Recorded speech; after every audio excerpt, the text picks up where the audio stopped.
So behind me, I've got a Model S and a Model M. I put a little shout out on Instagram yesterday asking if people would be interested in a little video describing the differences between the two guitars. Not necessarily sonically, you know, the guitars are very, very different in terms of tone woods, but ergonomically and, well, I guess sonically in the sense that we're going to be thinking about dynamic range and frequency response. So let's get into it.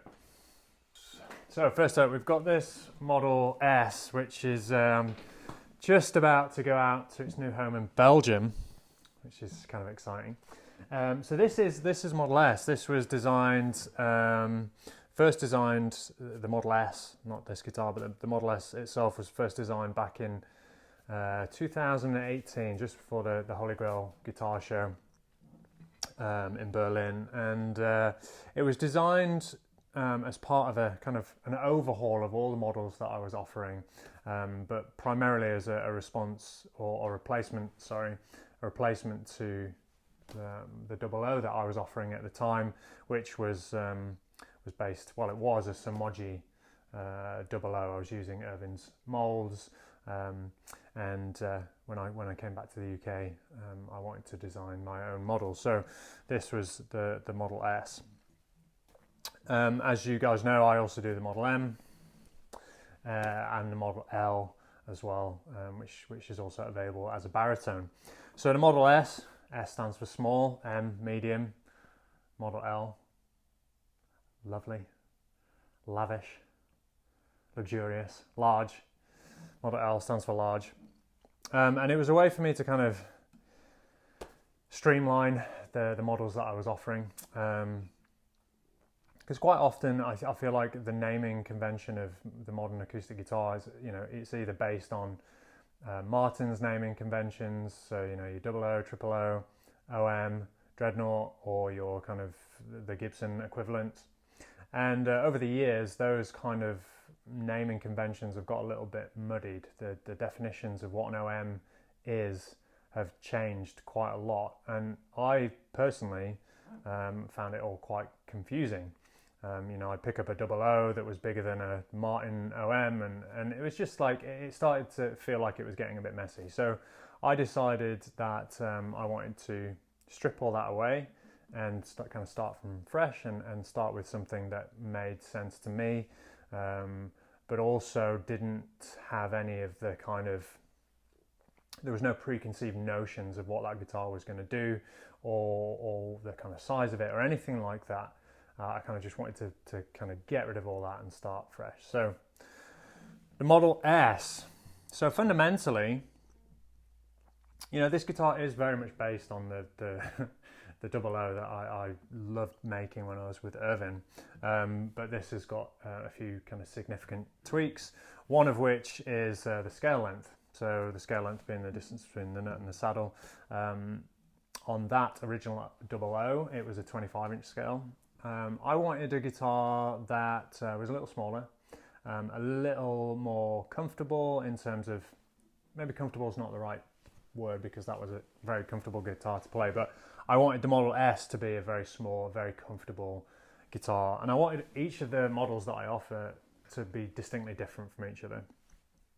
So this is a 24 3/4 inch scale, very compact, and that really influences or informs the kind of feel of the instrument. This is a 12 fret guitar, so the shorter scale, the strings have got a little bit more give to them, and proportionally it kind of works with the overall size of the instrument. I'm just going to grab a tape measure and run through some dimensions here. Of course, I can never find a tape measure when I need one. I'm going to blame Juno. I think she must have had it. There it is. She didn't put it back in the right drawer. So the Model S, we have got, now I need a tape measure because I can't actually remember where we're at with these dimensions. This is 14 1/4, that's inches for the lower bout. We've got the body, I don't want to touch this at the end of the tape measure, it's very high tech, as you can see, is 18, just shy of 18 3/4, so 18 5/8. We've got a waist of 9 inches, And the body depth 3.5 inches at the neck join and 4.25 inches at the tail end there as well. I only do the Model S with 12 frets. Little fingerboard extension here as well to give you back those extra 2 frets.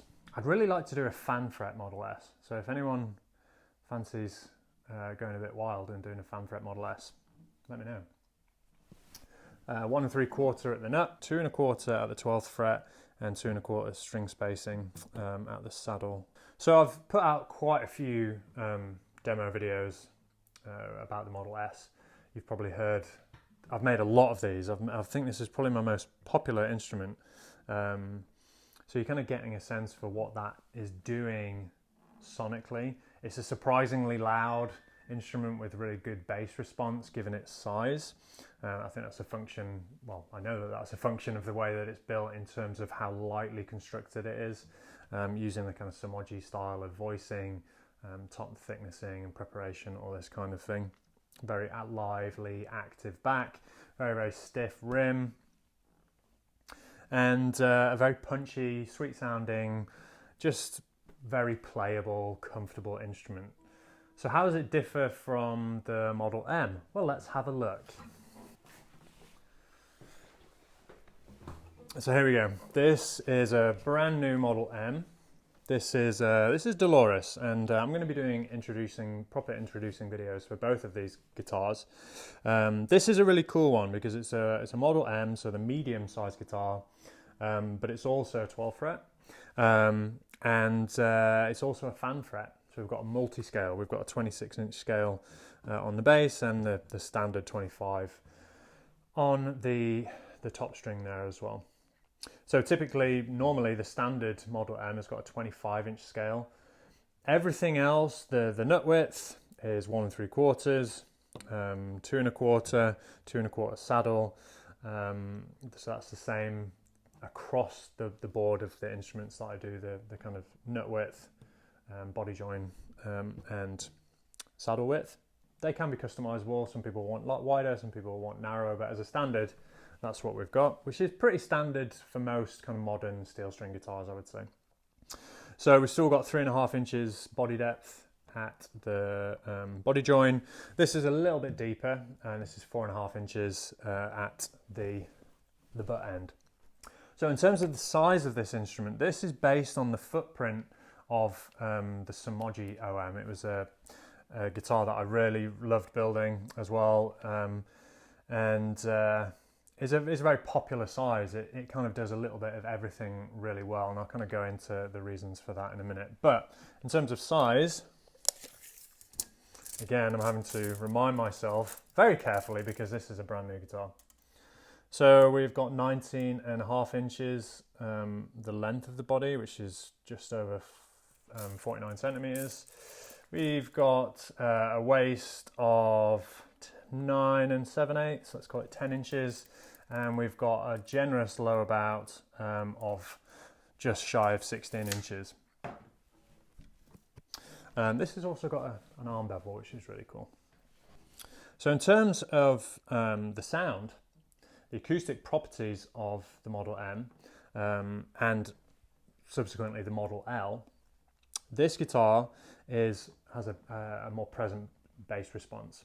It's able to reproduce bass frequencies more efficiently as a function of its size. The Model S is a smaller guitar. It's got a smaller soundboard, so it's got a smaller vibrating membrane.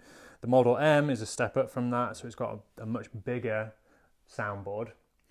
And I always think of guitar faces as speaker cones, and I always like to use that analogy because I find it's very, very helpful for me. So when we think of bass frequencies and reproducing bass frequencies, either with a bass amp or with home speakers, generally speaking, the bigger the speaker, the more efficiently it can handle bass response. Bass frequencies, lower frequencies, require more energy, more power to reproduce them.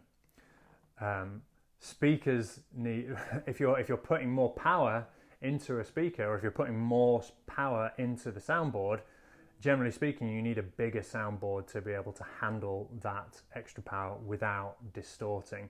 So if you tried to like pump 300 watts, for example, into a tiny little tweeter, it would just completely distort and you would just get a horrible sound. And so the similar kind of thinking applies to the soundboard as a speaker. A bigger speaker cone, a bigger soundboard, lower frequencies are creating much more air movement, a much higher air pressure. So we need a bigger enclosure, we need a bigger air mass to support that, so that the soundboard can generate those frequencies, can move in that monopole fashion efficiently and effectively. So with that in mind, if we go back to the Model S, if we wanted to generate the same low end as you typically associate with the Model M, you would have to drive this soundboard really quite hard, and there's just not enough headroom, there's not enough give in the top to kind of get that frequency, that signal going without kind of distorting. The physics of this enclosure, this physics of this soundbox are just not geared towards that those lower frequencies. So what that does mean for a Model S is that the trebles are much more present. The design, the physics of the construction, the physics and the construction of this body shape are much more geared towards reproducing treble frequencies. You need much less energy to get those treble frequencies going, and as such you can have a smaller soundboard. You don't need as bigger air mass. But that's not to say that the Model S doesn't have a good bass response. It's a very, very balanced instrument as a function of it being very lightly constructed. So it's very efficient. It's very capable of transferring the energy that I'm putting in with my hands and turning that into sonic energy. So hopefully this little video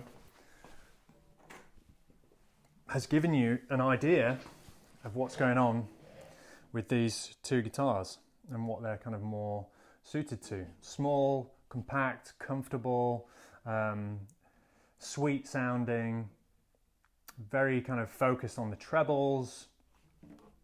The Model M, much more capable of handling the bass frequencies while still being balanced.